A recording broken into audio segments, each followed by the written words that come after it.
So captain Vijayakanth அவரோட சமாதி அப்படின்றது வந்து அவரோட கட்சி ஆஃபீஸ் ஹெட் குவார்ட்டர்ஸ் ஆஃபீஸில் வந்து கோயம்பேட்டில் வைக்கப்பட்டிருக்குது அப்படின்னு சொல்லிட்டு நம்ம எல்லாருக்குமே தெரியும். ஸோ அந்த ஒரு சமாதியை வந்து செலிபிரிட்டிஸாக இருக்கட்டும், இல்லை அவங்களோட தொண்டர்களாக இருக்கட்டும், இல்லை கேப்டனை பிடிச்சவங்களாக இருக்கட்டும், கேப்டனை ரசிக்கிறவங்களாக இருக்கட்டும், அவங்க எல்லாருமே வந்து அந்த சமாதியை போயிட்டு விசிட் பண்ணிட்டு அதுக்கு வந்து அஞ்சலி செலுத்திக்கிட்டு தான் இருக்காங்க தினமும் போயிட்டு அப்படின்னு சொல்லிட்டு நம்ம எல்லாருக்குமே தெரியும். ஸோ அந்த வகையில் வந்து நேற்றுக்கு டிடிஎஃப் வாசன் ப்ரோ இருக்கார்ல, ஸோ அவர் வந்து கேப்டன் விஜயகாந்த் அவரோட சமாதியை வந்து விசிட் பண்ணி அதுக்கு வந்து அஞ்சலி செலுத்திட்டு இருந்திருக்காரு. ஸோ அங்கே ஆக்சுவலி என்ன நடந்திருக்கு அப்படின்னு பார்த்தீங்கன்னா, டிடிஎஃப் வாசனோட ஃபேன்ஸ் இருக்காங்கல்ல, டிடிஎஃப்ஸ், ஸோ அவங்க வந்து டிடிஎஃப் வாசன் அங்கே வராரு அப்படின்னு தெரிஞ்சதுனால அவங்களோட ஃபேன்ஸ் எல்லாருமே அங்கே கூட்டிகிட்டு வந்து அந்த இடத்துல கேப்டன் விஜயகாந்த் அவரோட சமாதி பக்கத்தில் வந்து கூட்டம் கூடி அவர் கூட வந்து ஃபோட்டோ எடுத்துக்கணும் அப்படின்னு சொல்லிட்டு அந்த இடத்துல வந்து ஃபோட்டோ செல்ஃபி எடுத்துக்கிறதுக்காக வந்து பயங்கரமாக கூட்டம் கூடியிருக்காங்க. ஸோ இதை பார்த்த அந்த கட்சி அலுவலகத்தோட தொண்டர்கள் இருக்காங்கல்ல, விஜயகாந்த் சாரோட பார்ட்டி ஆஃபீஸில் இருக்கிற தொண்டர்கள், ஸோ அவங்க வந்து லைட்டாக கோவம் அடைஞ்சிடுறாங்க. எதுக்காக அப்படின்னு பார்த்தீங்கன்னா, அங்கே ஒரு மனுஷனோட சமாதி இருக்குது கரெக்டாக, இத்தனைக்கும் அவர் வந்து எவ்வளோ உயர்ந்த மனிதன் அப்படின்னு சொல்லிட்டு நம்ம எல்லாருக்குமே தெரியும். ஸோ அந்த மாதிரி ஒரு மனுஷனோட சமாதி பக்கத்தில் நின்றுட்டு இன்னொருத்தரை கொண்டாடுற விதத்தில் வந்து செல்ஃபி எடுக்கிறதா இருக்கட்டும், கூட்டம் போடுறதா இருக்கட்டும் அப்படின்றத பார்க்கும்போது வந்து சாதாரண இருக்கிற ஆளுக்கே வந்து பயங்கரமாக கோவம் தான் வரும் கரெக்டாக. இத்தனைக்கும் அந்த கட்சி ஆஃபீஸில் இருக்கிற அந்த கட்சியோட தொண்டர்களுக்கு எவ்வளோ கோவம் வந்திருக்கும் அப்படின்னு சொல்லிட்டு கொஞ்சம் யோசிச்சு பாருங்கள். ஸோ கோவப்பட்டு எல்லாரையும் வந்து வெளியே விரட்டி விட்டாங்க. இது ஃபோட்டோ எடுக்கிறதுக்கான இடம் கிடையாது, இது ஃபோட்டோ எடுக்கிறதுக்கான இடமா அப்படின்னு சொல்லிட்டு கொஞ்சம் வல்கரான ஒரு லாங்குவேஜில் கேட்டுட்டு லைட்டாக கோவம் எடுத்துட்டாங்க. ஸோ அவங்க கோவமாக சொன்னது வேணால் தப்பாக இருக்கலாம், பட் அவங்க சொன்ன விஷயம் அப்படின்றது கரெக்டு தான். அந்த மாதிரி ஒரு இடத்துல நின்றுட்டு இன்னொருத்தரை கொண்டாடுற விதத்தில் செல்ஃபி எடுக்கிறது அப்படின்றது பயங்கரமான தப்பான ஒரு விஷயம் தான். ஸோ இங்கே வந்து நான் டிடிஎஃப் வாசனை பற்றி எதுவும் தப்பு சொல்லணும், குறை சொல்லணும் அப்படின்னு சொல்லிட்டு இந்த வீடியோ நான் பேச வரல. அந்த இடத்துல அந்த மனுஷன் கூட வந்து சைலண்ட்டாக தான் போனார். எல்லா இடத்துலையுமே வந்து என் டிடிஎஃப் மேலே கை வைக்காதீங்க, என்னோட டிடிஎஃப் வந்து ராஜ மரியாதையோட போலீஸ் பாதுகாப்போடு நான் வந்து உட்கார வைப்பேன் அப்படின்னு சொல்லிட்டு இருந்த மனுஷன் கரெக்டாக. ஸோ அந்த இடத்துல டிடிஎஃப் எல்லாருமே வந்து டிடிஎஃப் ஃபேன்ஸ் எல்லாருமே வந்து வெளியே போங்க அப்படின்னு சொல்லிட்டு விரட்டி விடும்போது, வல்கரான லாங்குவேஜில் பேசும்போதும் டிடிஎஃப் வாசன் அந்த மனுஷன் வந்து சைலண்டாக தான் இருந்தார். ஏன்னா அவருக்கு தெரியுது இல்லை அந்த இடத்துல அது பண்ணக்கூடாது, அது தப்பு அப்படின்னு சொல்லிட்டு. அவர் அவ்வளோ மெச்சூர்டாக இருக்கார்ல, பட் அதே வந்து அவரோட ஃபேன்ஸ் வந்து இம்மெச்சூர்டாக இருக்காங்க அப்படின்றத அந்த இடத்துல நான் வந்து அட்ரஸ் பண்ணணும்னு நினச்சேன். ஸோ இந்த வீடியோவில் வந்து நான் டிடிஎஃப் வாசனை டார்கெட் பண்ணி பேசணும், இல்லை டிடிஎஃப் வாசனை வந்து குறைச்சி பேசணும், டிடிஎஃப் வாசனை பற்றி பேசணும் அப்படின்ற ஒரு கான்செப்டில் எடுக்கப்பட்ட ஒரு வீடியோ கிடையாது. இந்த வீடியோ வந்து எதுக்காக அப்படின்னு பார்த்தீங்கன்னா, டிடிஎஃப் வாசனோட ஃபேன்ஸ் இருக்காங்கல்ல, இன்னும் தெளிவாக சொல்லணும் அப்படின்னா டிடிஎஃப் வாசனோட ஃபேன்ஸ் மட்டுமே கிடையாது, எல்லா செலிபிரிட்டியோட ஃபேன்ஸ் இருக்காங்கல்ல, யூடியூபர்ஸாக இருக்கட்டும், கிரியேட்டர்ஸாக இருக்கட்டும், இல்லை ஆக்டர்ஸாக இருக்கட்டும், இவங்க எல்லா ஃபேன்ஸுக்குமே வந்து இந்த வீடியோ அப்படின்றது வந்து போய் சேரணும் அப்படின்னு நான் நினைக்கிறேன். ஏன் அப்படின்னு பார்த்தீங்கன்னா, இப்போ இது எவ்வளோ பெரிய ஒரு பிரச்சனை அப்படின்னு சொல்லிட்டு தெரியாமல் அவங்க வந்து பண்ணிட்டு இருக்காங்கன்னு நான் நினைக்கிறேன். ஒரு காலத்தில் நானும் இப்படி இருந்தவன் தான். ஒருத்தங்க மேலே வந்து அளவு கடந்து அன்பு வச்சு இவங்க தான் எல்லாமே அப்படின்னு சொல்லிட்டு அவங்க ஒரு செலிபிரிட்டியாக இருக்கட்டும், ஆக்டராக இருக்கட்டும், இல்லை அவங்க பர்சனல் லைஃப்பில் இருக்கிற யாரோ ஒருத்தங்களாக இருக்கட்டும், இவங்க தான் எல்லாமே, இவங்களை நமக்கு வந்து ரொம்ப பிடிக்கும், இவங்களுக்காக நம்ம என்ன வேணால் பண்ணிடலாம், இவங்க பண்ணுறது தான் சரி அப்படின்னு சொல்லிட்டு கண்மூடித்தனமாக நம்ம சுற்றிட்டு இருப்போம்ல. உதாரணத்துக்கு வந்து டிடிஎஃப் ஃபேன்ஸ் வந்து டிடிஎஃப் வாசனை வச்சிருக்கிற மாதிரி. ஸோ இது வந்து எவ்வளோ பெரிய ஒரு தப்பு அப்படின்னு சொல்லிட்டு தெரியாமல் அவங்க வந்து பண்ணிக்கிட்டு இருக்காங்கன்னு நினைக்கிறேன். நான் ஆல்ரெடி சொன்ன மாதிரி ஒரு காலத்தில் நானும் அப்படி தான். பட் அது எவ்வளோ பெரிய ஒரு தப்பு அப்படின்னு சொல்லிட்டு இதனால் எனக்கு என்ன லாபம் அப்படின்னு சொல்லிட்டு நான் ரியலைஸ் பண்ணிவிட்டு நான் அதுலேருந்து வெளியே வந்துட்டேன்ல. ஸோ என்ன மாதிரி இந்த வீடியோ பார்த்துட்டு இருக்க நிறைய பேர் வந்து ரியலைஸ் பண்ணியிருப்பீங்க. பட் அந்த இடத்துல இருக்காங்கல்ல, டிடிஎஃப் வாசனோட ஃபேன்ஸ் மாதிரி இப்போ அந்த இடத்துல இருக்காங்கல்ல, ஸோ அவங்க எல்லாருக்குமே நான் சொல்ல போகிற விஷயம், நான் சொல்கிற விஷயம் வந்து பயங்கரமாக தப்பாக தான் தெரியுங்க. வேணாடா இப்படி சொல்லிட்டு இருக்கான், நம்ம டிடிஎஃப் வாசன் ப்ரோடா, நம்ம டிடிஎஃப் வாசன்டா அப்படின்னு சொல்லிட்டு இன்னும் சப்போர்ட் பண்ணிக்கிட்டு தான் இருப்பாங்க. சப்போர்ட் பண்ணுங்க, அதை நான் தப்புன்னு சொல்லவே வரல. பட் எல்லாமே ஒரு லிமிட்டில் வச்சுக்கோங்க. எல்லாமே ஒரு லிமிட் தான். லிமிட்டை தாண்டி போச்சு அப்படின்னா அது மிகப்பெரிய ஒரு பிரச்சனையாக தான் முடியும் அப்படின்றத தயவு செஞ்சு புரிஞ்சுக்கோங்க.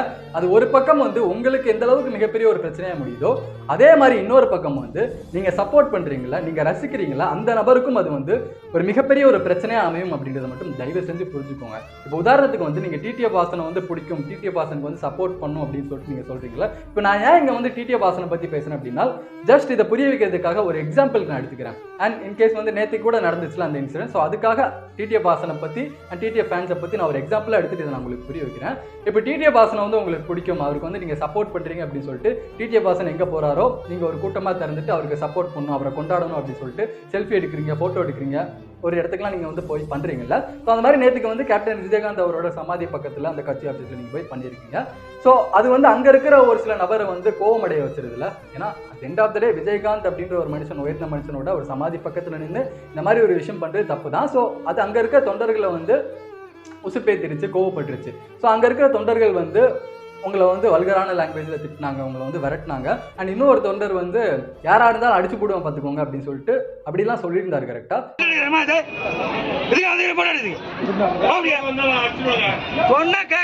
அவர் சொன்ன விதம் தப்பு தான், பட் அவர் சொன்னது கரெக்ட் தான். ஸோ அந்த இடத்துல வந்து ஒரு லிமிட்டை தாண்டி உங்கள் மேலே யாராச்சும் கை வச்சுருந்தாங்க, உங்களை யாராச்சும் அடிச்சுட்டாங்க அப்படின்னா அதுக்கு யார் பொறுப்பேற்றுப்பா சொல்லுங்கள்? யாரால் பொறுப்பேற்றுக்க முடியும்? நீங்கள் பண்ணது அந்த இடத்துல வந்து அந்த விஷயம் பண்ணது வந்து தப்பு தான் கரெக்டாக. பட் அது நீங்கள் யாருக்காக பண்ணீங்க அப்படின்னு சொல்லிட்டு உங்களுக்காக தான் தெரியும். பட் நீங்கள் யாருக்காக பண்ணீங்களோ அவர் வந்து உங்களை காப்பாற்றுவாரா, இல்லை அவர் அந்த இடத்துல உங்களை காப்பாற்றலாமே அவர் பண்ணதும் அது தப்பாக தான் முடியும் கரெக்டாக. ஸோ அந்த ஒரு தொண்டரில் யாரோ ஒருத்தங்களை வந்து உங்களை அடிச்சிட்டாங்க அப்படின்னு நம்ம வச்சுப்போமே. ஸோ அடிச்சதுக்கப்புறம் நீங்கள் வந்து வீட்டுக்கு போனதுக்கப்புறம் வீட்டில் அதை சொல்லுவீங்களா? வீட்டில் நீங்கள் அதை சொல்லும் போது வீட்டில் என்ன சொல்லுவாங்க? பாரு, நீ டிடிஎஃப் வாசனை பார்க்க போனதுனால தான் உனக்கு இப்படி நடந்திருக்கு அப்படின்னு சொல்லிட்டு வீட்டில் ஒரே வார்த்தையில் சொல்லி முடிச்சிருவாங்கல்ல. ஸோ நீங்கள் யாரை பிடிக்கும், யாரை நீங்கள் கொண்டாடணும், யாரை நீங்கள் சப்போர்ட் பண்ணணும் அப்படின்னு நீங்கள் நினச்சி ஆசைப்பட்டு அந்த இடத்துக்கு போய் அந்த விஷயத்தை பண்ணீங்களோ, அட் எண்ட் ஆஃப் த டே அந்த மனுஷனுக்கே நீங்கள் வந்து ஒரு நெகட்டிவிட்டி அப்படின்றத நீங்களா தேடி கொடுத்துறீங்க, ஒரு ஹேட்ரேட் அப்படின்றத நீங்களாவே தேடி கொடுத்துறீங்க அப்படின்றத மட்டும் தயவு செஞ்சு புரிஞ்சுக்கோங்க. இது உங்களை எந்த அளவுக்கு பாதிக்குதோ அதே மாதிரி உங்களுக்கு பிடிச்சவங்களை யாரை நீங்க கொண்டாடணும் அப்படின்னு ஆசைப்படுறீங்களோ அவங்களையும் இது வந்து மிகப்பெரிய அளவில் பாதிச்சுக்கிட்டு தான் இருக்குது அப்படின்றத தயவு செஞ்சு புரிஞ்சுக்கோங்க. இன்னும் ஓப்பனா ஒரு விஷயத்தை நான் இங்கே சொல்லிடுறேன். டிடிஎஃப் வாசனுக்கு வந்து எந்த அளவுக்கு ஹேட்ரேட் இருக்குது, எந்த அளவுக்கு ஹேட்டர்ஸ் இருக்காங்க அப்படின்னு சொல்லிட்டு நம்ம எல்லாருக்குமே தெரியும்ல. ஸோ அந்த ஹேட்டர்ஸ் வந்து சும்மா உருவாக மாட்டாங்க, நீங்க தான் உருவாக்கி விட்டீங்க. டிடிஎஃப் வாசன் உருவாக்கிக்கிட்டது கிடையாது. டிடிஎஃப் சப்போர்ட்டர்ஸ் இருக்காங்கல்ல, அவங்க தான் டிடிஎஃப்க்கு வந்து ஹேட்டர்ஸையும் உருவாக்கிக்கிறாங்க அப்படின்றது தான் ரியாலிட்டியில் இருக்கிற ஒரு சேடான ஒரு விஷயம். ஏன்னா சும்மா ஒருத்தனை வந்து ஹேட் பண்ண மாட்டாங்களே. டிடிஎஃப் வாசன் வந்து அதை ஓவர் எக்ஸாகரேட் பண்ணவே இல்லை. டிடிஎஃபோட சப்போர்ட்டர்ஸ் ஆகி நீங்கள் தான் அதை வந்து ஓவராக எக்ஸாகரேட் பண்ணி ஹேட்டர்ஸ் அப்படின்றவங்கள நீங்கள் தான் உருவாக்கியிருக்கீங்க. ஸோ இது உங்களை எந்த அளவுக்கு பாதிக்குதோ அதே மாதிரி உங்களை பிடிச்சவங்களையும் பாதிச்சுட்டு தான் இருக்குது. ஸோ இது எந்த அளவுக்கு ஒரு பெரிய பிரச்சனை அப்படின்றத தயவு செஞ்சு புரிஞ்சுக்கோங்க. இப்போ நான் என்ன ஒரு விஷயம் உங்களுக்கு புரிய வைக்கணும்னு ஆசைப்பட்டேன்னா, இப்போ ஃபேன்ஸ் அப்படின்றவங்க வந்து செலிபிரிட்டிஸ்க்காக இருக்கட்டும், இல்லை யூடியூபர்ஸ்க்காக இருக்கட்டும், இல்லை கிரியேட்டர்ஸாக இருக்கட்டும், எல்லாத்துக்குமே இந்த ஃபேன்ஸ் அப்படின்றவங்க இருக்காங்களே. அதே மாதிரி இந்த செலிபிரிட்டிஸ் யூடியூபர்ஸ் அப்படின்னு சொல்லப்படுறவங்க வந்து அக்ராஸ் த வேர்ல்ட் எல்லா கண்ட்ரிலுமே இருந்துட்டு தான் இருக்காங்க. ஸோ அந்த ஃபேன்ஸுமே அக்ராஸ் த வேர்ல்ட் எல்லா கண்ட்ரிலுமே ஒரு பர்சனுக்கும் தனித்தனியாக இருந்துட்டு தான் இருக்காங்க. பட் நம்ம ஊரில் முக்கியமாக வந்து நம்ம தமிழ்நாட்டில் தான் இந்த ஃபேன்ஸ் வந்து ஓவராக அவங்களுக்கு பிடிச்சவங்க மேலே வந்து அட்வான்டேஜ் எடுத்துக்கிறாங்களோ, ஓவராக கேர் பண்ணுறாங்களோ, அவங்க மேலே வந்து ஓவராக லவ் பண்ணுறாங்களோ, ஒரு லிமிட்டை தாண்டி வந்து நிறைய விஷயங்களை எக்ஸாக்ரேட் பண்ணிட்டு இருக்காங்களோ அப்படின்னு சொல்லிட்டு எனக்கு தோணிட்டு இருக்கு. ஏன் அப்படின்னு பார்த்தீங்கன்னா, இப்போ வந்து ஒரு காலத்தில் வந்து சினிமாவில் நம்ம நடித்தா நம்ம வந்து ஆட்சியை பிடிச்சிடலாம் அப்படின்னு சொல்லிட்டு சுற்றிட்டு இருந்த காலம்லாம் போய் இப்போ நம்ம ஒரு யூடியூபராக மாறினா, ஒரு யூடியூப் சேனல் ஆரம்பித்தா நம்ம வந்து ஆட்சியை பிடிச்சிடலாம் அப்படின்றத வந்து நீங்களா உருவாக்கி கொடுத்துட்டீங்களோ அப்படின்னு எனக்கு தோணுது. நம்ம என்ன பண்ணாலுமே நமக்கு வந்து சப்போர்ட் பண்ணுறாங்க, நம்ம என்ன சொன்னாலுமே அதுதான் சரி அப்படின்னு சொல்லிட்டு அவங்க வந்து ஒத்துக்கிறாங்க. ஸோ இந்த மாதிரி ஒரு பேசிக்கான ஒரு நம்பிக்கை அப்படின்றது அந்த கிரியேட்டருக்கு நீங்கள் வந்து விதைச்சு கொடுத்துட்றீங்கள. ஸோ அந்த ஒரு கிரியேட்டர் வந்து அந்த ஒரு நம்பிக்கையை எடுத்துக்கிட்டு அவன் நாளைக்கு என்ன நினைப்பான், நம்ம சப்போஸ் ஃபியூச்சரில் வந்து அரசியலுக்கு போனாலுமே இவங்க வந்து நமக்கு கண்ணை மூடிட்டு சப்போர்ட் தான் பண்ண போகிறாங்க, நம்ம அரசியல் போயிட்டு நல்லது பண்ணுறோமா கெட்டது பண்ணுறோமா அதெல்லாம் அவங்க வந்து பார்க்க மாட்டாங்க, நமக்கு இவங்க வந்து கண்ணை மூடிட்டு சப்போர்ட் மட்டும் தான் பண்ண போகிறாங்க அப்படின்ற ஒரு பேசிக்கான நம்பிக்கையை வந்து அந்த செலிபிரிட்டிக்கோ இல்லை அந்த ஒரு யூடியூபருக்கோ இல்லை அந்த ஒரு கிரியேட்டருக்கோ ஃபேமஸாக இருக்கிற யாருக்கோ நீங்கள் வந்து இப்போலேருந்தே நீங்கள் வந்து விதைக்க ஆரம்பிச்சிடுறீங்கல்ல. ஸோ இது பேசிக்காக ரியல் லைஃப்பில் வந்து எப்படி அஃபெக்ட் ஆகுது அப்படின்னு பார்த்தீங்கன்னா, இப்போ உங்கள் வந்து அரசியலுக்கு வரணும் அப்படின்னா நம்ம வந்து ஃபேமஸாக தான் இருக்கணும் அப்படின்னு சொல்லிட்டு நம்ம சினிமாவிலேருந்து யூடியூப்லேருந்து எல்லாருமே நம்ம வந்து ஆல்ரெடி நம்ம விதைச்சி வச்சுட்டோம்ல, அதை நம்மளால் மாற்றவே முடியாது. இது ரியல் லைஃப்பில் யாரை பாதிக்குது அப்படின்னு பார்த்தீங்கன்னா, இப்போ உண்மையாகவே ஒருத்தன் வந்து அரசியல் பண்ணி, உண்மையாகவே மக்களுக்கு வந்து சோசியல் சர்வீஸ் பண்ணி, உண்மையாகவே இந்த நாட்டுக்கு வந்து நம்ம நல்லது பண்ணணும் அப்படின்ற ஒரு மைண்டோட கடினமாக உழைச்சிட்டு இருக்கான். பட் அவன் வந்து ஃபேமஸாக இல்லை. ஸோ அந்த மாதிரி ஒரு மனுஷனை தான் இது வந்து அட் எண்ட் ஆஃப் த டே வந்து போய் பாதிக்குது. ஸோ அந்த மாதிரி யாராச்சும் நம்ம வந்து வரணும் அப்படின்னு ட்ரை பண்ணாலுமே அவனோட மொத்த நம்பிக்கையுமே வந்து இந்த மாதிரி விஷயங்கள் வந்து குழி தோண்டி புதைச்சிருது. அவன் ஃபேமஸாக இருந்தால் தான் அவனால் வந்து நாட்டுக்கு நல்லது செய்ய முடியும், நாட்டு மக்களை வந்து ஆள முடியும், நாட்டுக்கு வந்து மாற்றத்தை கொண்டு வர முடியும் அப்படின்ற ஒரு பேசிக்கான கான்செப்டை வந்து நம்ம சினிமாவிலேருந்து யூடியூப்லேருந்து இந்த மாதிரி ஆடியன்ஸ் ஆகி நாம தான் வந்து பேசிக்காக விதைச்சி கொடுத்துட்டோம்ல. ஸோ இது வந்து நான் ரொம்ப அவுட் ஆஃப் கான்ட்ராஸ்ட்டாக இதை இப்படி புரிய வைக்கணும் அப்படின்னு சொல்லிட்டு அவசியம் கிடையாது தான். ஸோ நான் சிம்பிளாக சொல்கிறேனே, இப்போது உங்களுக்கு ஒருத்தரை பிடிக்குது, அது வந்து ஒரு செலிபிரிட்டியாக இருக்கட்டும், இல்லை கிரியேட்டராக இருக்கட்டும், இல்லை யூடியூபராக இருக்கட்டும். இப்போ உதாரணத்துக்கு வந்து என்னையே நீங்கள் எடுத்துக்கோங்களேன், என்னை நீங்கள் பார்க்குறீங்க, ஒரு யூடியூபர் என்னை நீங்கள் பிடிக்கும் அப்படின்னு சொல்லிட்டு நீங்கள் என்னை பார்த்துட்ருக்கீங்க அப்படின்னா உங்களோட டைமை வந்து நீங்கள் என்கிட்ட இன்வெஸ்ட் பண்ணுறீங்களா. இந்த வீடியோட டியூரேஷன் ஒரு 10 நிமிஷம் இருக்குது அப்படின்னா அந்த 10 நிமிஷத்தை என்னோட வீடியோவில் நீங்கள் வந்து இன்வெஸ்ட் பண்ணுறீங்க. இன் ரிட்டன் நான் உங்களுக்கு வந்து அந்த 10 நிமிஷத்தில் ஏதாச்சும் என்டர்டெய்னிங்காவோ இல்லை இன்ஃபர்மேட்டிவோ ஏதாச்சும் ஒரு கண்டென்ட்டை நான் வந்து கொடுக்கணும். அதுதான் உங்களுக்கும் எனக்கும் இருக்கிற டீலிங். நீங்கள் 10 நிமிஷத்தை இன்வெஸ்ட் பண்ணுறீங்க, இன் ரிட்டன் நான் இன்ஃபர்மேட்டிவோ இல்லை என்டர்டெய்னிங்கோ ஏதாச்சும் உங்களுக்கு கொடுக்கணும். அதோட உங்களுக்கும் எனக்கும் இருக்கிற டீலிங் வந்து முடிஞ்சு போச்சு. அதை தாண்டி என் மேலே நீங்கள் வந்து ஓவரால் லவ் வைக்கணும், எனக்கு வந்து சப்போர்ட் பண்ணணும், நான் என்ன பண்ணாலும் அதுதான் சரி, நான் இதில் வந்து ஏதாச்சும் தப்பாக சொல்லிட்டேன்னா அதை நீங்கள் கமெண்ட் செக்ஷனில் போயிட்டு இது தப்பு வந்து அப்படி சொல்லணும். இல்லை நீங்கள் என்ன பண்ணாலும் சரியாக தான் இருக்கும், நீங்கள் என்ன பண்ணாலும் என்ன பேசினாலும் சரியாக தான் இருக்கும் அப்படின்னு சொல்லிட்டு கண்மூடித்தனமாக எனக்கு நீங்கள் வந்து சப்போர்ட் பண்ணிகிட்டு இருக்கக்கூடாது.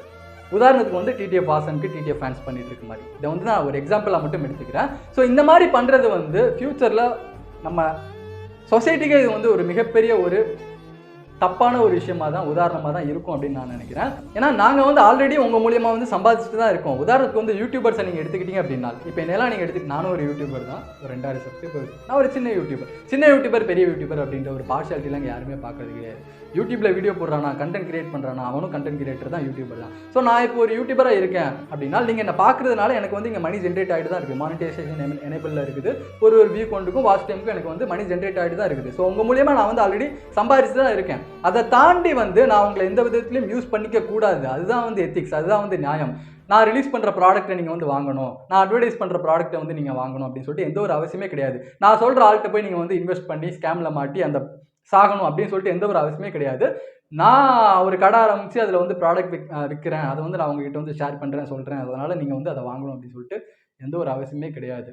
ஐயோ நம்ம மைண்ட் அங்கே போகுது. அந்த கிரியேட்டர் வந்து அப்படி தான் ஃபாலோவர்ஸை வந்து ஃபேன்ஸை வந்து யூஸ் பண்ணிக்க நினைப்பாங்க. ஏன்னா நம்ம சொன்னால் இவங்க வந்து கேட்பாங்க அப்படின்ட்டு ஒரு நம்பிக்கையில் வந்து அவங்க சொல்லிடுவாங்க. நீங்களும் வந்து அவங்க சொல்லிட்டாங்களே அது வந்து நல்லதா இல்லை கெட்டதா, அவங்க சொன்ன விஷயம் வந்து நல்லதா இல்லை கெட்டதா அப்படின்றத வந்து நீங்கள் ஃபஸ்ட் ப்ரையாரிட்டியில் எடுக்கவே மாட்டீங்க. ஏன்னா நமக்கு பிடிச்ச ஒரு பர்சன் சொல்லிட்டாங்க, நம்ம கொண்டாடுற ஒரு பர்சன் சொல்லிட்டாங்க, நம்ம அதை வாங்கி ஆகணும் அப்படின்ற ஒரு மைண்ட் செட்டில் வந்து நீங்கள் வாங்கிடுவீங்க. பட் அது நல்லதா இல்லை கெட்டதா, அதுக்கு உங்களை வச்சு அது வாங்குறதுனால உங்களுக்கு ஏதாச்சும் பிரயோஜனம் இருக்குதா, உங்கள் லைஃப்பில் ஏதாச்சும் மாற்றம் வரப்போகுதா அப்படின்றதெல்லாம் நீங்கள் கொஞ்சம் கூட யோசிக்க மாட்டீங்க. ஏன்னா நீங்கள் வந்து கண்ணை மூடிட்டு ஒரு செலிபிரிட்டியோ இல்லை யூடியூபரோ நீங்கள் வந்து ஓவராக வந்து லவ் பண்ணிட்டு இருக்கீங்க, ஓவராக கேர் பண்ணிட்டு இருக்கீங்க அப்படின்றத மட்டும் தயவு செஞ்சு புரிஞ்சுக்கோங்க. இது வந்து சொசைட்டியில் உங்களுக்கு தான் மிகப்பெரிய ஒரு கெட்ட பேரை வந்து உண்டாக்க போகுது, உங்களுக்கு தான் ஒரு மிகப்பெரிய ஒரு பிரச்சனை அப்படின்றத வந்து கிரியேட் பண்ண போகுது. அது எப்போனாலும் ஃப்யூச்சரில் உங்கள் ஃப்யூச்சர் ஜென்ரேஷன் கூட அது வந்து மிகப்பெரிய ஒரு பிரச்சனையாக போய் வந்து அமையலாம். இப்போ உதாரணத்துக்கு வந்து இப்போ ரீசெண்டாக நம்ம கேப்டன் விஜயகாந்த் சாரோட சமாதியில் வந்து இந்த டிடிஎஃப் இன்சிடென்ட் நடந்துச்சுல, டிடிஎஃப் ஃபேன்ஸ் வந்து அதை சுற்றி டிடிஎஃப் வாசனை வந்து செல்ஃபி எடுக்கிறதுக்காக வந்து நின்றுட்டு இருந்தாங்க. ஸோ அங்கே இருக்கிற தொண்டர்கள் வந்து பயங்கரமாக கோவம் அடைஞ்சிட்டாங்க. அதை லிமிட்டை தாண்டி அங்கே யாராச்சும் அவங்க வந்து அட்டாக் பண்ணிட்டாங்க அப்படின்னாலும் கூட அதை வந்து யாராலையும் ஒன்றும் சொல்ல முடியாதுல்ல. ஏன்னா அந்த விஷயம் அங்கே பண்ணக்கூடாது அப்படின்றது டிடிஎஃப் வாசனுக்கு தெரிஞ்சிருக்கேன். ஏன்னா அந்த இடத்துல வந்து டிடிஎஃப் வாசன் வாயே திறக்கல. அந்த மனுஷன் பாவம், நம்ம இங்கே எதுவும் சொல்லக்கூடாது, ஏன்னா நீங்கள் பண்ணுறது தப்புடா, டிடிஎஃப் வாசனோட ஃபேன்ஸ் வந்து பண்ணுறது தப்பு அப்படின்னு சொல்லிட்டு டிடிஎஃப் வாசனுக்கு அந்த இடத்துல தெரிஞ்சிருக்கு. அவர் மெச்சூர்டாக இருக்காரு, பட் ஃபேன்ஸ் ஆகி நீங்கள் தான் வந்து இம்மெச்சூர்டாக இருக்கீங்க. ஸோ இது வந்து நான் டிடிஎஃப் வாசனோட ஃபேன்ஸுக்கு மட்டும் அப்படின்னு சொல்லிட்டு இந்த வீடியோ நான் மேக் பண்ணவே இல்லை. அவர் ஒரு எக்ஸாம்பிளாக எடுத்துக்கிட்டேன். ஏன்னா நேற்றுக்கு நடந்த இன்சிடென்ட்னால இது எல்லா ஆக்டர்ஸோட ஃபேன்ஸுக்கும், எல்லா செலிபிரிட்டியோட ஃபேன்ஸுக்கும், எல்லா யூடியூபர்ஸோட ஃபேன்ஸுக்கும் தான் நான் இந்த வீடியோ வந்து சமர்ப்பிக்கிறேன். பட் நம்ம தமிழ்நாட்டில் இந்த ஒரு விஷயம் அப்படின்றது எவ்வளோ பெரிய ஒரு பிரச்சனைன்னு தெரியாமையே யங்ஸ்டர்ஸ் வந்து இதை வந்து பண்ணிக்கிட்டு தான் இருக்காங்க அப்படின்னு நான் நினைக்கிறேன். ஏன்னா இன்னைக்கு இருக்கிற யங்ஸ்டர்ஸ் தான் நாளைக்கு ஓட்டர்ஸாக மாற போகிறாங்களே. ஸோ இவங்க வந்து ஓட்டர்ஸாக மாறி என்ன நடக்கும் அப்படின்றத நீங்களே கொஞ்சம் யோசிச்சு பார்த்துக்கோங்க. ஸோ தயவு செஞ்சு முழிச்சுக்கோங்க, தயவு செஞ்சு ரியலைஸ் பண்ணிக்கோங்க.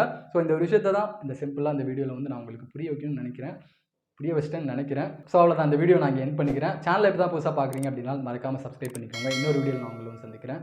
நான் Madan, and this is Madan. Stepping out from video. Take care.